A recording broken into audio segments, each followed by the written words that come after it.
Hello everyone, আজকে আমরা class 9-এর কোষে দেখি 1.1-এর যে অঙ্কগুলো আছে সেগুলো করব। ঠিক আছে, এর আগে আমি দুটো ক্লাস দিয়েছি, সেখানে হচ্ছে ক্লাস 9-এর ফার্স্ট চ্যাপ্টার রিয়েল নাম্বার বা বাস্তব সংখ্যার বেসিক কনসেপ্ট কি রয়েছে সেগুলো কিন্তু আলোচনা করেছি ডিটেলসে। ঠিক আছে, যদি তোমরা ওই ভিডিওগুলো না দেখে থাকো তাহলে আগে ওই দুটো ভিডিও দেখে নাও, তারপরে এইগুলো করবে। ঠিক আছে, এই অঙ্কগুলো করলে তখন দেখবে যে নিজেরাই অঙ্কগুলো করতে পারছো। ওকে, তাহলে চলো আর দেরি না করে আজকের ক্লাসটা শুরু করা যাক। দেখো, আজকের এই 1.1-এর মধ্যে কোষে দেখি 1.1-এর মধ্যে খুব বেসিক কোয়েশ্চেন রয়েছে। ঠিক আছে, এগুলো হচ্ছে অনেক সময় পরীক্ষাতে ডেফিনেশন আকারে 1 নম্বরে আসতে পারে। ঠিক আছে, বাট ইম্পর্টেন্ট। ঠিক আছে, এগুলো পরীক্ষাতে আসে প্রায়, বোঝা গেছে। চলো দেখা যাক 1 নম্বরে কি আছে। 1 নম্বরে আছে, দেখবে যে 1 নম্বরে আছে মূলদ সংখ্যা কাকে বলে। ঠিক আছে, 1 নম্বরে আছে মূলদ সংখ্যা কাকে বলে এবং 4টি মূলদ সংখ্যার এক্সাম্পল চেয়েছে। বোঝা গেছে, 1 নম্বরে যেটা আছে সেটা হচ্ছে মূলদ সংখ্যা কাকে বলে আর 4টা এক্সাম্পল দিতে বলেছে। বোঝা গেছে, তাহলে দেখবে যে আগের ক্লাসে আমি আলোচনা করেছি যে মূলদ সংখ্যা কাকে বলে। বলো তো দেখি, মূলদ সংখ্যা কাকে বলে? হ্যাঁ, ঠিকই বলেছ। দেখো, মূলদ সংখ্যা হচ্ছে যে সমস্ত সংখ্যাগুলোকে আমরা p/q আকারে লিখতে পারবো। ঠিক আছে, p/q আকারে লিখতে পারবো, অ্যাকচুয়ালি বলতে পারো যে ভগ্নাংশের যে নাম্বারগুলো আছে সেই সমস্ত সংখ্যাগুলোকে আমরা মূলদ সংখ্যা বলি। ঠিক আছে, ভগ্নাংশ ভগ্নাংশ মানে হচ্ছে যার একটা লব আর একটা হর থাকবে। ঠিক আছে, একটা লব আর একটা হর থাকে, সেইগুলোকে ভগ্নাংশ বলি আমরা, তাই তো। তাহলে সেই সমস্ত সংখ্যাগুলোকে মূলদ সংখ্যা বলে।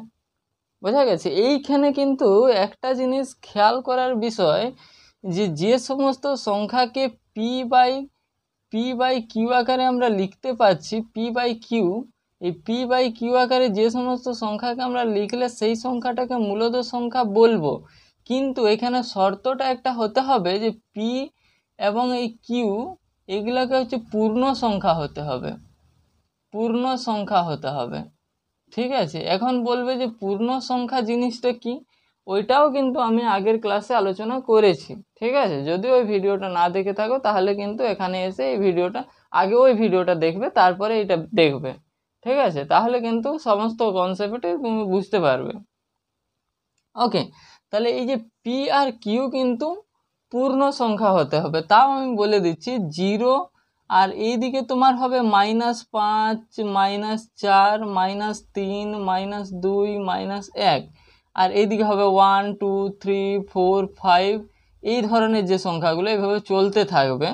ঠিক আছে, এই ধরনের সংখ্যাগুলোকে পূর্ণ সংখ্যা বলা হয়।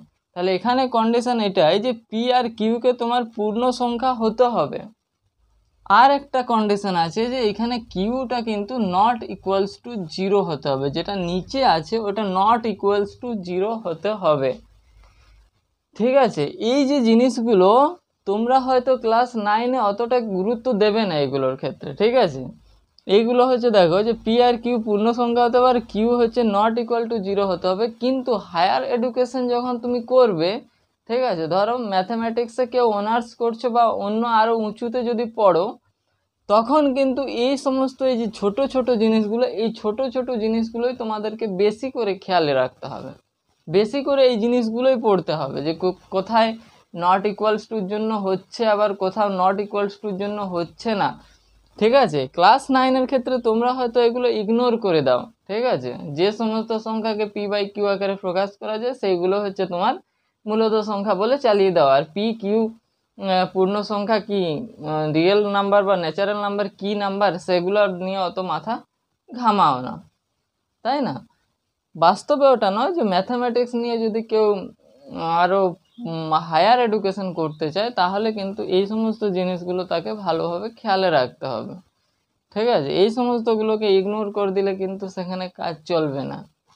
ওকে, তাহলে সেইগুলো হচ্ছে মাথায় রাখতে হবে। বোঝা গেছে। তো এইটাই হচ্ছে আমার এখানে বলার বিষয়। তাহলে এইখানে যদি ধরো কিউটা হচ্ছে নট ইকুয়ালস টু জায়গায় ইকুয়ালস টু 0 হয়ে যায়, তাহলে আমরা প্রথমেই জেনেছি যে কিউ ইকুয়ালস টু 0 নিচে 0 হয়ে গেলে, অর্থাৎ কোনো সংখ্যাকে যদি আমি 0 দ্বারা ডিভাইড করি তাহলে সেটা কিন্তু আমার ডিফাইন্ডেই করা যায় না, ডিফাইন্ডেই করা যায় না। ঠিক আছে, সেটাকে আমি ডিফাইন্ডেই করতে পারবো না কোনো মতে। ঠিক আছে, তার জন্য হচ্ছে এই কিউটাকে নট ইকুয়ালস টু 0 হচ্ছে। এবার আনডিফাইন্ড কেন ডিফাইন্ড করতে পারবো না সেটা জানো কি কেউ? আমাদেরকে শিক্ষক মহাশয় শিখিয়ে দিয়েছে যে হ্যাঁ এটাকে ডিফাইন্ড করা যায় না। ঠিক আছে, বাট এটাকে বাস্তবে কেন ডিফাইন্ড করা যায় না, কিভাবে কি হয়েছে ব্যাপারটা কি কেউ জানো? আশা করছি জানো না। তো দেখো, দেখে নাও কেসটা কি হয়। হয়তো জানতেও পারো, কেউ কেউ জানতে পারো, আবার কেউ কেউ নাও জানতে পারো। ঠিক আছে, সবার তো এই সমান নয়, কেউ কেউ হয়তো জানতে পারো। ঠিক আছে, দেখো কেসটা আমাদের কি হয়। ধরো 4কে আমি যখন 2 দ্বারা ডিভাইড করি, ঠিক আছে, তখন আমার কত হয়? 2 হয়। ঠিক আছে, এই যে 2 হচ্ছে, ঠিক আছে, এই 2টা আমি দেখো নিচের সংখ্যাটার সাথে 2 কতবার যোগ করলে 2 আসবে, মানে 2 কতবার যোগ করলে 4 হবে?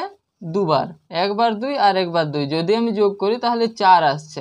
তার জন্য এখানে 2 এসছে, এখানে দুটা সংখ্যার জন্য 2 এসছে এখানে। ঠিক আছে, প্র্যাকটিক্যালি যদি বুঝতে চাও আর কি, বোঝা গেছে? একই রকম ভাবে যদি 8-এর ক্ষেত্রে আমি যদি 2 দ্বারা ডিভাইড করি, ঠিক আছে, তাহলে আমার 4 হবে। তাহলে এখানে কতবার 2 এর সাথে 2 যোগ করলে আমার 8 হবে? দেখো, একবার 2, 2 বার 2, 3 বার 2, 4 বার 2। এবার 4 বার 2 যদি আমি যোগ করি তাহলে আমার এখানে 8 হচ্ছে। ঠিক আছে, 4 বার 2 যদি আমি যোগ করি তাহলে আমার এখানে 8 হচ্ছে। ঠিক আছে, তার জন্য এখানে 4 আসছে। এবার একটা জিনিস দেখো, আমি ধরো 4 বাই, ছোট সংখ্যা দিয়ে আমি এক্সাম্পলটা দেখাচ্ছি, 4/0। ঠিক আছে, 4/0। এবার তুমি 0-র সাথে কতবার 0 যোগ করলে, ঠিক আছে, 0-র সাথে কতবার 0 যোগ করলে তোমার 4 আসবে বলো তো? 0-র সাথে কতবার 0 যোগ করবে? একবার 0, দুবার 0, 3 বার 0, 4 বার 0, 5 বার 0। তুমি যতবারই 0 যোগ করো না কেন আলটিমেট এটা 0ই আসবে, 4 কোনোদিনও আসবে না। ঠিক আছে, তুমি এখানে যতবারই 0 যোগ করে নাও না কেন তাও কিন্তু আলটিমেট 0ই আসবে। ঠিক আছে, 4 কিন্তু কোনোদিনও আসবে না। ঠিক আছে, সো এখানে এইটাকে ডিফাইন্ডই করা যাবে না। ঠিক আছে, তার জন্য কিন্তু এখানে এটাকে ডিফাইন্ড করা যাচ্ছে না। বাস্তবে এইরকম হয় আর কি কেস, বোঝা গেছে? এইরকম কেসের জন্য কিন্তু এটাকে ডিফাইন্ড করা যায় না। আবার অনেক ক্ষেত্রে দেখবে যে উপরের দিকে, ঠিক আছে, উপরের দিকে তুমি ধরো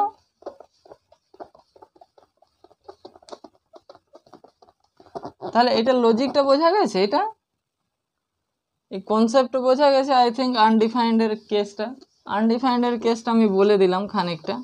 ওকে, এবার আমাদেরকে কি আমি বলছিলাম যে মূলদ সংখ্যা কাকে বলে, আর 4টা এক্সাম্পল দিতে বলছে, তাই তো?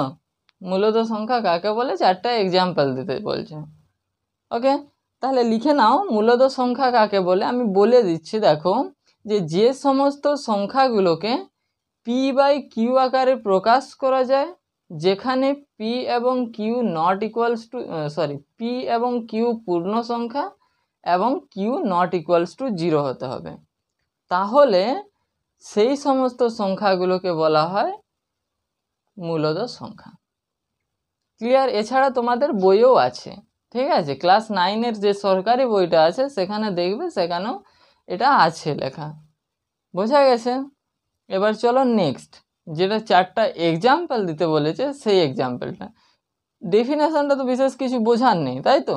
আমি এখানে লিখলাম না, তার কারণ হচ্ছে টাইম লাগবে আর কি, এই কারণে আমি লিখছি না, ভিডিওটা অনেক বড় হয়ে যাবে আননেসেসারিলি। তার জন্য হচ্ছে আমি তোমাদেরকে বলে দিলাম মুখে, তোমরা এখান থেকেও শুনে লিখে নিতে পারো, অথবা তোমাদের বইয়ে আছে সেখান থেকে দেখেও লিখে নিতে পারো। বোঝা গেছে? যে যতটুকু বোঝানো ততটুকু আমি বুঝিয়ে দিয়েছি এখানে কেসটা। ওকে, এবার হচ্ছে তোমাদের যে 4টা এক্সাম্পল আছে, যে 4টা এক্সাম্পল দিতে হবে আমাদেরকে, ঠিক আছে। তাহলে একটা এক্সাম্পল কি আছে দেখো, 1 নাম্বার এক্সাম্পল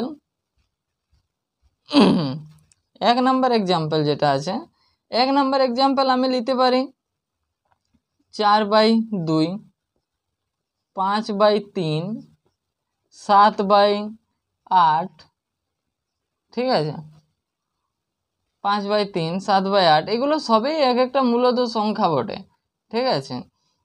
এখানে হচ্ছে তোমার 9/11, ঠিক আছে, এগুলো সবই। এবার এদের এই মূলত সংখ্যাগুলোর মধ্যে ওইগুলোকে এক একটা ফ্র্যাকশান, তো এই ফ্র্যাকশানগুলোকেও আবার অনেক ধরনের ভাগ করা যায়। একটা হচ্ছে প্রপার ফ্র্যাকশান আর একটা হচ্ছে ইমপ্রপার ফ্র্যাকশান হয়, ঠিক আছে। এগুলো আমরা পরে যখন লাগবে তখন আলোচনা করব, ঠিক আছে। আর বাদবাকি ক্ষেত্রে এগুলো সবই কিন্তু মূলদ সংখ্যা, যেগুলোকে p/q আকারে লিখতে পারবে সেগুলো মূলদ সংখ্যা। এখানে উপরে বড় হচ্ছে বা নিচে ছোট হচ্ছে তার জন্য কোনো যায় আসে না, কিন্তু এগুলো হচ্ছে প্রপার ফ্র্যাকশন আর ইমপ্রপার ফ্র্যাকশন হয় আর কি, ঠিক আছে। যেগুলো সেগুলো তুমি পরবর্তী ক্লাসে পড়বে আর কি, যখন আরও উঁচুতে উঠবে তখন পড়বে প্রপার ফ্র্যাকশন কাকে বলে, ইমপ্রপার ফ্র্যাকশন কাকে বলে। যদি জানতে চাও তাহলে আমি এখানে বলে দিচ্ছি যে এই যে এইটাকে বলছে যে ইমপ্রপার ফ্র্যাকশন। কেন ইমপ্রপার ফ্র্যাকশন বলছে, তার কারণ হচ্ছে উপরে তোমার বড় আছে আর নিচে হচ্ছে তোমার ছোট আছে। এইটাকে কিন্তু ভাগ করলে একবার ভাগ করা যাবে, ঠিক আছে। 3 একে 3, ঠিক আছে, 3 একে 3, 3 একে 3, 2/3, মানে 1/2 হবে, ঠিক আছে। এটা হচ্ছে 1/2 হবে। এই জন্য এইটাকে যদি আমি এইভাবে লিখি তাহলে এটাকে ইমপ্রপার ফ্র্যাকশন বলা হচ্ছে, মানে অ্যাকচুয়ালি প্রপারলি ফ্র্যাকশন নয়, ঠিক আছে, প্রপারলি ফ্র্যাকশন নয়। একটুকু ভাগ করা মানে একটা আছে তারপরে আবার 2/3। এবার যদি ওই একটা না থাকতো, শুধু 2/3 থাকতো, তাহলে এটাকে কিন্তু প্রপার ফ্র্যাকশন বলা হতো। এটাকে আর ভাগ করা যাবে না কোনো মতো 3 দ্বারা, ঠিক আছে। ভাগ করলে দশমিকের সংখ্যা চলে আসবে। ক্লিয়ার? হ্যাঁ, এই সমস্ত জিনিসগুলো মাথায় রাখতে হবে, ঠিক আছে। আর তোমাদের ক্লাস 9-এর যে সিলেবাস রয়েছে সেখানে কিন্তু এগুলো প্রপার ফ্র্যাকশন আর ইমপ্রপার ফ্র্যাকশনের অত কোনো ক্যাটাগরি দেওয়া নেই, ঠিক আছে। সো জাস্ট বলেছে যে 4টা এক্সাম্পল লিখে দাও, ঠিক আছে, মূলদ সংখ্যার, হয়ে গেল। এবার নেক্সট দেখো 2 নম্বরে কি দেওয়া আছে, 0 কি একটা মূলদ সংখ্যা, ঠিক আছে। 0 কি মূলদ সংখ্যা সেটা আমাদেরকে জানতে চেয়েছে, ঠিক আছে। 0টা কি মূলদ সংখ্যা সেটা আমাদেরকে জানতে চেয়েছে। তাহলে আমরা কি বলবো বলো তো, 0টা মূলদ সংখ্যা কি মনে হচ্ছে তোমাদের, ভাবো একটু, ঠিক আছে। 0টা মূলদ সংখ্যা কিনা সেটা কিন্তু কি মনে হচ্ছে তোমাদের, একটু ভেবে বলো তো, ঠিক আছে। আচ্ছা, কমেন্টে বলবে, ঠিক আছে। দেখো যে 0 হচ্ছে মূলদ সংখ্যা কিনা সেটা আমরা জানবো কি করে, ঠিক আছে। এবার দেখো একটা জিনিস, 0, -1, -2, -3, -4 এইদিকে যতদূর চলবে, ঠিক আছে। এছাড়াও আছে তোমার 1ও আছে, 2 আছে, 3 আছে, 4 আছে, এগুলোও চলতে থাকবে। এইগুলো হচ্ছে সব সংখ্যাগুলোকে আমরা কি বলছি বলো তো, এই সব সংখ্যাগুলোকে আমরা কি বলছি, এই সব সংখ্যাগুলোকে আমরা বলছি তোমার পূর্ণ সংখ্যা। এই সব সংখ্যাগুলোকে আমরা কি বলছি না, পূর্ণ সংখ্যা বলছি, তাই না, পূর্ণ সংখ্যা বলছে, তাই না। এবার দেখো 0টাও কিন্তু পূর্ণ সংখ্যার অন্তর্গত, 0টাও কিন্তু পূর্ণ সংখ্যার মধ্যে আছে, ঠিক আছে, 0টাও পূর্ণ সংখ্যার মধ্যে আছে। এবার ভাবো তো মূলদ সংখ্যার ডেফিনেশনে কি বলা ছিল, যে মূলদ সংখ্যার ডেফিনেশনে বলা ছিল যে সমস্ত সংখ্যাগুলোকে আমরা p/q আকারে লিখতে পারবো সেগুলোকে পূর্ণ সংখ্যা মূলদ সংখ্যা বলবো। এবার হচ্ছে p/q আকারে লিখলাম। এবার p আর qটা কি বলা ছিল, পূর্ণ সংখ্যা বলা ছিল, তাই তো। p আর qটা হবে তোমার পূর্ণ সংখ্যা, যেখানে p আর qটা হচ্ছে পূর্ণ সংখ্যা, ঠিক আছে, পূর্ণ সংখ্যা, বুঝা গেছে। p আর qটা পূর্ণ সংখ্যা হবে, আর qটা বলেছিল ≠0 হতে হবে, qটা ≠0 হতে হবে বলেছিল। am I clear?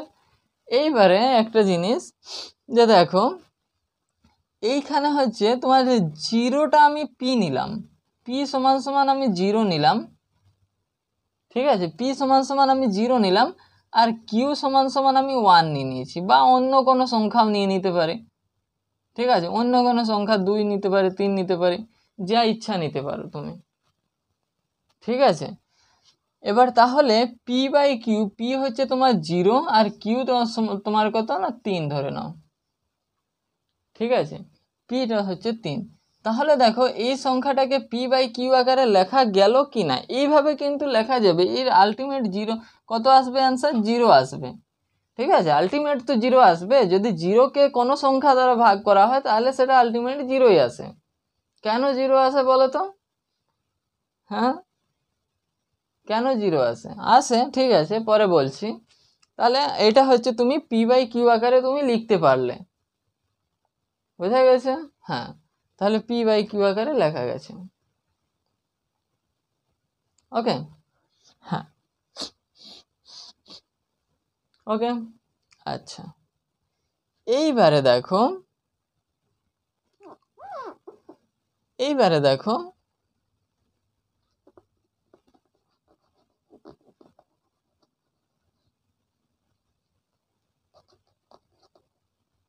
হ্যালো, ঠিক আছে। তাহলে জিরোটা কি একটা, জিরোটা একটা আমাদের মূলদ সংখ্যা, কেননা আমি ওটাকে হচ্ছে পি বাই কিউ আকারে লিখতে পারছি। M I clear? ওকে, এবার কি বলেছে যে জিরোটাকে পি বাই কিউ আকারে লিখতে পারবো। হ্যাঁ, দেখো আমরা পি বাই কিউ আকারে জিরোকে লিখতে পারছি, তার জন্য জিরো একটা মূলদ সংখ্যা। আরও কোনো ডাউট আছে? নেই, তাই তো? ঠিক আছে, এবার নেক্সট দেখো 3 নম্বরে কি অঙ্কগুলো দেওয়া আছে, যে নিচের মূলদ সংখ্যাগুলিকে সংখ্যা রেখায় স্থাপন করি। নিচের যে মূলদ সংখ্যাগুলো দেওয়া আছে সেগুলোকে তোমার সংখ্যা রেখায় স্থাপন করতে। ঠিক আছে, সংখ্যা রেখায় স্থাপন, সংখ্যা রেখা জিনিসটা জানো তো? হ্যাঁ, ওগুলো তো জানারই বিষয়। ঠিক আছে, নিজের ক্লাসে হয় ওইগুলো তো সবই শিখেছো। ঠিক আছে, তাহলে দুটো হলো। এবার 3 নম্বরেরটা, 3 নম্বরেরটা কি দেওয়া আছে? 3 নম্বরেরটা তোমার দেওয়া আছে, দেখো 3 নম্বরে বলছে যে সংখ্যাগুলোকে, নিচে যে সংখ্যাগুলো দেওয়া আছে সেগুলো মূলদ সংখ্যা, সেই মূলদ সংখ্যাগুলোকে সংখ্যা রেখা স্থাপন করো। এবার সংখ্যা রেখা হচ্ছে, দেখো এইভাবে একটা রেখা টানলাম আমি, এর মাঝ বরাবর হচ্ছে 0 থাকে, এদিকে হচ্ছে -1, এদিকে হচ্ছে -2, -3, ঠিক আছে, -4, ঠিক আছে, এরকম ডট ডট ডট করে চলতে থাকবে। আর এদিকে 1 2 3 4 5 6 7 8 9 এইদিকে চলতে থাকবে এরকম। ঠিক আছে, বোঝা গেছে? এটা হচ্ছে একটা সংখ্যা রেখা, বোঝা গেছে? এবারে আমার কি কি সংখ্যাগুলো দেওয়া আছে? 7 দেওয়া আছে একটায়, 2 নম্বরে দেওয়া আছে তোমার -3 দেওয়া আছে, সরি -3 না, -4 দেওয়া আছে। ঠিক আছে, তারপরে 3 নম্বরে দেওয়া আছে, 3 নম্বরে দেওয়া আছে কি 3/5। ঠিক আছে, 3/5। এবার হচ্ছে 9/2 দেওয়া আছে, 9/2। ঠিক আছে, তারপরে দেওয়া আছে তোমার 2/9, 5 নম্বরে হচ্ছে 2/9। তারপরে তোমার দেওয়া আছে 11/5, 11/5। তারপরে দেওয়া আছে তোমার কত, -13/4, 13/4। এই সংখ্যাগুলো দেওয়া আছে। এই সংখ্যাগুলোকে আমাদেরকে সংখ্যা রেখাটায় স্থাপন করতে হবে, কোনখানে কোনটা হবে। বোঝা গেছে? কোনখানে কোনটা হবে সেইগুলো হচ্ছে আমাদেরকে স্থাপন করতে হবে এই সংখ্যা রেখাটার মধ্যে। বোঝা গেছে? ওকে, এবারে দেখো যে এখানে হচ্ছে 7, 7 যে সংখ্যাটা, এই সংখ্যাটা কোনখানে স্থাপিত হবে? দেখো 7 আছে সংখ্যা রেখার উপরে, এইখানে, এইখানে হবে 7। খুব ইজি, ঠিক আছে? যারা সংখ্যা রেখা স্থাপন করবে মানে সংখ্যা রেখাটা আঁকবে, এবার হচ্ছে যেখানে যেখানে বলবে সেইখানে সেইখানে জাস্ট পয়েন্ট করে দেবে। ঠিক আছে, এখানে 7 আছে, এই সংখ্যাটায় 7 আছে। এবার -4 দেখো এখানে আছে -4, এইটা এই পয়েন্টটা -4। ঠিক আছে, এবার হচ্ছে 3/5, এটা জানার বিষয় আছে 3/5। এবার 3/5 এইটাকে যদি আমি ডিভাইড করি 3কে 5 দ্বারা, ঠিক আছে, 3কে 5 দ্বারা যদি ভাগ করা হয় তাহলে 0 পয়েন্ট সামথিং আসবে, 0 পয়েন্ট সামথিং আসবে, কিছু একটা দশমিকে আসবে তো, হ্যাঁ 0 পয়েন্ট সামথিং আসবে। তাহলে 0-র পরে, ঠিক আছে, দেখো ভাগ করে দেখে নেবে, ঠিক আছে, ভাগ করে দেখে নেবে যে কি আসছে। যদি তোমরা না মানে উইদাউট ভাগে যদি না জানতে পারো আর কি, ভাগ করা ছাড়া যদি না জানতে পারো যে কত আসবে, তখন সেক্ষেত্রে তোমরা ভাগ করে নেবে, করে দেখবে যে 0 পয়েন্ট সামথিং কিছু একটা আসবে। ঠিক আছে, তাহলে সেটা 0 পয়েন্ট সামথিং মানে হচ্ছে 0 তো নয়, 0 থেকে একটু বড় আর কি, 0 থেকে বড় আসবে। তাহলে 0 থেকে বড় আসবে মানে 1 আর 0-র মাঝখানে হবে কিছু একটা। ঠিক আছে, তাহলে 1 আর 0-র মাঝখানে এইদিকে 0-র দিকে ঝুঁকে করে একটু করে দিলেই এই পয়েন্টটা হয়ে যাবে তোমার এই 3-এর 5। বোঝা গেছে? 3-এর 5। এবার নেক্সট বলেছে 9-এর 2। এবার 9-এর 2, এই 9টাকে তুমি 2 দ্বারা ভাগ করো তো, 9টাকে 2 দ্বারা যদি ভাগ করো তাহলে কত আসবে? 4 দুগুণে 8, 1 দশমিক 0 লাগাও 5, 4.5 হচ্ছে। ঠিক আছে, 4.5 মানে হচ্ছে 4.5। এবার 4 পর্যন্ত তো গেলে ঠিক আছে, দেখো 4.5, 4 পর্যন্ত গেলে কোনো অসুবিধা নেই। এবার হচ্ছে আরও অর্ধেকটা, তাহলে আরও অর্ধেকটা মানে এইখানে। ঠিক আছে, এইটা হচ্ছে তোমার 9-এর 2। ঠিক আছে, ওকে। এইবারে তোমার আছে কত? 2-এর 9। ঠিক আছে, 2/9। এবার এটাও কিন্তু 0 পয়েন্ট সামথিং আসবে। ঠিক আছে, 0 পয়েন্ট সামথিং মানে 2কে 9 দ্বারা ডিভাইড করলে, 2কে 9 দ্বারা ডিভাইড করলে 0 পয়েন্ট আরও সামথিং মানে হচ্ছে এই যে 3-এর 5 ছিল, 3-এর 5-এর থেকেও আরও একটু ছোট এইখানটায়। ঠিক আছে, এইখানটায় হচ্ছে তোমার 2/9। বোঝা গেছে? 2/9 হবে মানে 3-এর 5-এর থেকেও ছোট, মানে 3-এর আরও 0-র কাছাকাছি আর কি। ক্লিয়ার? হ্যাঁ। এবার দেখো 4 নাম্বারটা যেটা আছে 11/5। 11/5 দেখো এটাকে ভাগ করলে হচ্ছে 5 দুগুণে 10। ঠিক আছে, 2 পয়েন্ট সামথিং আসবে, 2 পয়েন্ট সামথিং। তাহলে 2 ঘর তো অটোমেটিক্যালি যাচ্ছে। ঠিক আছে, 2 ঘর তো যাচ্ছে, তারপরে পয়েন্ট দিয়ে করে সামথিং আসবে এখানে। ঠিক আছে, এইখানে করে দেবে 2 পয়েন্ট সামথিং, তাহলে 11/5। ক্লিয়ার? এবারে নেক্সট দেখে নাও -13/4। ঠিক আছে, -13/4 এই সংখ্যাটাকে আমরা যদি ভাগ করি 13কে 4 দ্বারা, ঠিক আছে, 13কে 4 দ্বারা ভাগ করলে 3 4 12, 1 দশমিক 0, 4 দুগুণে 8, 2 0 5 মানে হচ্ছে 3.25 আর কি। ঠিক আছে, -13/4কে যদি আমি 4 দ্বারা ডিভাইড করি, ঠিক আছে, অর্থাৎ 13কে যদি আমি 4 দ্বারা ডিভাইড করি তাহলে কি আসবে না 3.25 আসবে আর কি। তাহলে 3 ঘর মানে হচ্ছে মাইনাসের দিকে আছে, তাহলে 3 ঘর তো অটোমেটিক্যালি যাচ্ছে, -3 ঘর অটোমেটিক যাচ্ছে, তারপরে হচ্ছে 25 আছে। ঠিক আছে, তারপরে হচ্ছে 25 আছে, তাহলে এইখানটাই হবে। বোঝা গেছে? এইখানটাই হবে, একদম মাঝামাঝি হবে না যদিও। ঠিক আছে, একদম মাঝামাঝি হবে না, একটু 3-এর দিকে আসবে। ঠিক আছে, তাহলে এইখানটা হবে -13/4। তাহলে এইভাবে তোমরা কিন্তু সংখ্যা রেখাতে হচ্ছে নিচে যে মূলদ সংখ্যাগুলো আছে সেগুলো স্থাপন করে নেবে। ঠিক আছে, এবার এখানে কিছু কিছু ছেলেমেয়ের যে ডাউট থাকতে পারে যে এই যে 7, এই যে -4, ঠিক আছে, এই সংখ্যাগুলো কি করে মূলদ সংখ্যা হচ্ছে? এই সংখ্যাগুলোকে তো আমরা p/q আকারে লিখছি না, তাই তো? কিছু কিছু ছেলে মেয়ের ডাউট থাকতেও পারে যে স্যার এইগুলো হচ্ছে কি করে হচ্ছে আপনার যে মূলদ সংখ্যা হয়ে যাচ্ছে, যে এগুলো হচ্ছে আমরা পি বাই কিউ আকারে লিখছিও না অথচ পি বাই মূলদ সংখ্যা, তাই তো। তো তাদেরকে আমি বলছি যে এইগুলোর নিচে কিছু নেই মানে ওয়ান তো আছে। তুমি যদি 7কে 1 দ্বারা ডিভাইড করো আলটিমেট তো 1ই আসবে, সরি 7ই আসবে। ঠিক আছে, 7কে 1 দ্বারা ডিভাইড করলে আলটিমেট 7ই আসবে। যে কোনো সংখ্যাকে তুমি 1 দ্বারা ডিভাইড করো সেক্ষেত্রে হচ্ছে তোমার সেই সংখ্যাটাই আসে। ওকে, তাহলে এটাও হচ্ছে পি বাই কিউ আকারে হয়ে গেল, এখানেও মাইনাস, এখানেও 1 করে দাও, ঠিক আছে, হয়ে গেল পি বাই কিউ আকারে। কিছু নেই মানে তো 1 আছে, 1 দ্বারা ডিভাইড করলে -4ই আসবে তো। ক্লিয়ার? হ্যাঁ, তাহলে আমার মনে হচ্ছে যে বোঝাতে পেরেছি এতদূর।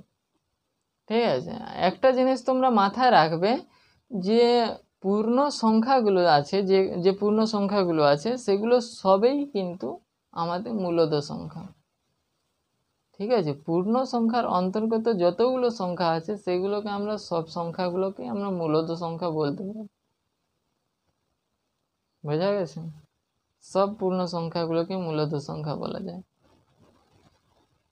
ওকে, আর একটু আগে আমি জিরোকেও বললাম, তো জিরোর ক্ষেত্রে একটু কনফিউশন ছিল, বাট জিরোটাও একটু আগে বলা হলো যে জিরো সংখ্যাটাকেও পি বাই কিউ আকারে লিখতে পারবো আমরা। ঠিক আছে, কিউটাকে অন্য নিয়ে নেব, কিউটাকে জিরো নেব না, ঠিক আছে, কিউটাকে অন্য নিয়ে নেব। ঠিক আছে, বোঝা গেছে? আর যদি ধরো 0/0 চলে আসে তাহলে কি হবে বলো তো? 0/0, হুম, 0/0 চলে আসলে আনডিটারমিনেন্ট ফর্ম চলে আসে। আনডিটারমিনেন্ট ফর্ম, যেটাকে ডিটারমিনেন্টেই করা যায় না, ডিটারমাইন করা যায় না, মানে যেটাকে ক্যালকুলেট করা যায় না। ঠিক আছে, এইটা হচ্ছে আনডিটারমিনেট ফর্ম, যেখানে পিটাও জিরো আবার কিউটাও জিরো। আনডিটারমিনেট ফর্ম কি করে হচ্ছে? সেই একই কনসেপ্ট যদি তুমি লাগাও, ঠিক আছে, সেই একই যদি কনসেপ্ট লাগাও যে দেখো ভাই উপরে আমার জিরো আছে, তাহলে জিরোকে আমি 0 বার যদি যোগ করি, মানে জিরোকে আর যোগই করার দরকার নেই কারোর সাথে, একবার যোগ করলেও আমার চলে আসছে, মানে আমি একবার যদি জিরোকে যোগ করি, এই যে এইরকম ফরম্যাটে যেটা আসছে 0 2, ঠিক আছে, 0/0 ফরম্যাট, এটাকে আনডিটারমিনেট কেন বলছে? এটাকে আনডিটারমিনেট কেন বলছে? যে যদি আমি 0 বার যোগ করি, ধরো আমার জিরোর সাথে একটাও যোগ করছি না জিরো, তাতেও 0 আসবে, তাহলে এখানে 0। এবার ধরো জিরোর সাথে আমি একটা 0 প্লাস আর একটা 0, দুটো 0 যোগ করে নিলাম, ঠিক আছে, দুটো 0 যোগ করলেও 0 আসছে, মানে দুটো 0 যোগ করলে 0 আসছে, এই সংখ্যাটা এত উপরের সংখ্যাটা চলে আসে, মানে আমি জিরোর সাথে কতবার 0 যোগ করলে উপরের সংখ্যাটা আসবে? দুবার 0 যোগ করছি তাও 0 আসছে। এবার আমি 3টা 0 যোগ করছি, 3টা 0 যোগ করলেও হচ্ছে তোমার 0 আসবে, ঠিক আছে, 3টা 0 যোগ করলেও 0 আসবে, সেক্ষেত্রে 3ও এখানে হতে পারে অ্যান্সার। বোঝা গেছে বাবু? ऐसा होता है। ক্লিয়ার? তাহলে এইটার হচ্ছে কনসেপ্ট এরকম যে আনডিটারমিনেন্ট ফর্ম আমরা হচ্ছে শিক্ষক মহাশয়রা বা স্যারেরা আমাদেরকে শিখিয়ে দিয়েছিলেন যে এইগুলোকে হচ্ছে আনডিটারমিনেন্ট ফর্ম বলা হয়। ঠিক আছে, যেটা হচ্ছে বাস্তবে এইখানে হচ্ছে তোমরা পড়বে না, ঠিক আছে, হায়ার এডুকেশন মানে বিএসসি অনার্স যদি কেউ করতে চাও ম্যাথামেটিক্সে, তাহলে সেখানে একটা চ্যাপ্টারে আছে আনডিটারমিনেন্ট বলে, ঠিক আছে, সেখানে কিন্তু এইরকম কোনো জিনিস নেই, সেখানে তোমাদের বড় বড় ফাংশন দেওয়া থাকবে, ইকুয়েশন দেওয়া থাকবে, ঠিক আছে, অ্যাকচুয়ালি বলতে গেলে ইকুয়েশন বা ফাংশন দেওয়া থাকবে, সেইগুলো যে লিমিট বের করানোর ক্ষেত্রে, ঠিক আছে, লিমিট বের করানোর ক্ষেত্রে আমাদের এই ইনডিটারমিনেন্ট ফর্মটা ছিল। এই ইনডিটারমিনেন্ট ফর্মেটে যখন আমাদের চলে আসতো কোনো একটা লিমিট, তখন আমরা এল হসপিটাল রুল বলে একটা রুল ছিল, সেই রুলটা ইউজ করে সেটাকে প্রথমে উপনিষ দুটোকে ডেরিভেটিভ করতাম, তারপরে কিন্তু লিমিটটা ইউজ করতাম, যাতে করে আমাদের এই 0/0 ফরম্যাটে না আসে। 0/0 ফরম্যাটে যখনই চলে আসবে তখনই সেটাকে ডিটারমাইনই করতে পারবো না আমরা কোনো মতে যে অ্যান্সার কত হবে। ঠিক আছে, হ্যাঁ, এই হচ্ছে কেস। তাহলে এতক্ষণে বুঝতে পারলে যে কেন এইটাকে আনডিটারমিনেট ফর্ম বলা হয়। আনডিটারমিনেট, ঠিক আছে, বা আনডিফাইন্ড, মানে ডিফাইন্ড করতে পারো, মানে আনডিফাইন্ড বলছি, ওটাকে আনডিফাইন্ড তো আগেরটা ছিল। আনডিটারমিনেট মানে ডিটারমাইনই করতে পারবো না অ্যান্সারটা কত হবে। একাধিক অ্যান্সার আছে, একও হতে পারে, দুইও হতে পারে, তিনও হতে পারে, জিরো হতে পারে, আলাদা অ্যান্সারও হতে পারে, এরকম ফরম্যাটে হলে। আশা করছি বুঝতে পেরেছো। তো যাবার আগে আজকে এত দূরেই, তাহলে নেক্সট ক্লাসে বাকি অঙ্কগুলো পড়াবো, ঠিক আছে, নাহলে ভিডিওটা অনেক বড় হয়ে যাবে। ক্লিয়ার? ছোট ছোট মানে একটু একটু করে পড়ো, ঠিক আছে, তাহলে মজা লাগবে আর কি। তাহলে যাবার আগে বলে যাচ্ছি যে যদি চ্যানেলটাতে নতুন হয়ে থাকো তাহলে চ্যানেলটা সাবস্ক্রাইব করে রাখবে, কেননা তোমাদের সাপোর্ট ছাড়া এই চ্যানেলটা আর গ্রো করবে না আর কি অ্যাকচুয়ালি। ঠিক আছে, নতুন চ্যানেল, অনেকে কি বলে জানো তো, অনেকে ভাবে যে কোনো একটা চ্যানেলে হয়তো কম সাবস্ক্রাইব আছে, মানে কম সাবস্ক্রাইবার আছে, তার জন্য হয়তো তার কন্টেন্টগুলো খারাপ, তার জন্য তার কন্টেন্টগুলো দেখবো না আর কি। ঠিক আছে, তার ভিডিওগুলো দেখবো না। ঠিক আছে, তো আমি বলছি যে ওরকম করো না কেউ। ঠিক আছে, যাদের কম সাবস্ক্রাইবার আছে, আমার ক্ষেত্রে আমি বলছি না, অন্যদের ক্ষেত্রেও, অন্য ছেলেদের ক্ষেত্রেও যাদের কম সাবস্ক্রাইবার আছে তাদেরও কিন্তু কন্টেন্টগুলো ভালো হয়। ঠিক আছে, কেউ কিন্তু উদমায় মানে মিছামিছি আর কি ভিডিও করে নিজের সম্মানহানি করতে চায় না আর কি। ঠিক আছে, খারাপ কন্টেন্ট আপলোড করতে চায় না কেউ। ঠিক আছে, সো যেখান থেকে জ্ঞান পাওয়া যায় সেখানের থেকে, সব জায়গার থেকে নিয়ে নেওয়া উচিত। বোঝা গেছে? এগুলো হচ্ছে মহান ব্যক্তি বলেছেন একজন। আর একটা এক্সাম্পল আমি তোমাদেরকে দিতে চাই, এই যে অনেকে বলে যে কম সাবস্ক্রাইবার আছে তার জন্য এদের কন্টেন্টটা দেখবো না, আর মানে কেউ দেখেনি তার জন্য আমিও দেখবো না। আসলে সে পপুলার নয় আর কি। ঠিক আছে, সে মার্কেটে পপুলার নয়, অতটা টাইম দিতে পারে না এটার ব্যাপারে। ঠিক আছে, এই ভিডিও করতে তো টাইম লাগে না, তো সেই টাইম দিতে তার মানে পারে না আর কি সে। বোঝা গেছে? সে যদি টাইম দিত তাহলে হয়তো আরও বেটার গ্রো করতো আর কি চ্যানেলটা। ঠিক আছে, আরও বেটার জায়গায় যেতে পারতো সে, তারও সাবস্ক্রাইবার বাড়তো। মানে দেখো, একটা জিনিস হচ্ছে কি, টাইম না দিলে কোনো জিনিসই কিছুটা সাকসেস আসে না। ঠিক আছে, তুমি যদি বলো যে আমি 10 মাসে একটা ভিডিও আপলোড করব, তাতে যদি আমার হাজার হাজার সাবস্ক্রাইবার চলে আসে, তাহলে কিন্তু সেটা কোনোদিনও হবে না। তার মানে এই নয় যে সে খারাপ খারাপ কন্টেন্ট আপলোড করছে, তার জন্য হচ্ছে তার সাবস্ক্রাইবার কম, এরকম নয়। তার তার তার মানে তার কারণটা হচ্ছে যে সে টাইম স্পেন্ড বেশি করছে না আর কি এই ফিল্ডটাতে। বোঝা গেছে? এটার পারপাসে দেখবে যে রামানুজন স্যার, যেটা যিনি ম্যাথামেটিশিয়ান, একজন গ্রেট ম্যাথামেটিশিয়ান দিবস বা ম্যাথামেটিক্স দিবস তার জন্মদিনের পালন করা হয় আর কি। ঠিক আছে, তো ন্যাশনাল ম্যাথামেটিক্স ডে আর কি, যেটা রামানুজনের জন্মদিনে আর। তাহলে তারও নাকি যে সমস্ত থিওরিগুলো ছিল, সেইগুলো হচ্ছে তিনি তখন পপুলার ছিলেন না। ঠিক আছে, তার জন্য তারও যে থিওরিগুলো সেইগুলো লোক দেখতে চাইতো না। ঠিক আছে, তারও যে থিওরিগুলো সেইগুলো লোক দেখতে চাইতো না আর কি। বড় বড় যে সায়েন্টিস্ট যেগুলো পপুলার ছিলেন, যারা যারা, তারা কিন্তু দেখতে চাইতেন না তার এক্সপেরিমেন্টগুলো, তিনি যে ফর্মুলাগুলো দিয়েছিলেন, যে এক্সপেরিমেন্টগুলো করেছিলেন, সেগুলো দেখতে চাইতেন না তারা। ঠিক আছে, বলতেন যে কী সব বাকোয়াস হ্যান ত্যান লিখে দিয়েছে এখানে, কনসিডার করবো না, এগুলো দেখবই না। ঠিক আছে, বোঝা গেছে? তো তিনি তো একজন মহান ম্যাথামেটিশিয়ান পরবর্তীতে হলেন না, সেই রকম আর কি। বোঝা গেছে? পপুলারের এখানে খেল। ঠিক আছে, যে মার্কেটে যত বেশি পপুলার তারই সব কিছু তত বেশি। ঠিক আছে, যে বেশি টাইম স্পেন্ড করতে পারবে। ঠিক আছে, বোঝা গেছে? ঠিক আছে, তাহলে আজকে এই পর্যন্ত, দেখা হচ্ছে নেক্সট কোনো ভিডিওতে। ততক্ষণের জন্য টেক কেয়ার, বাই।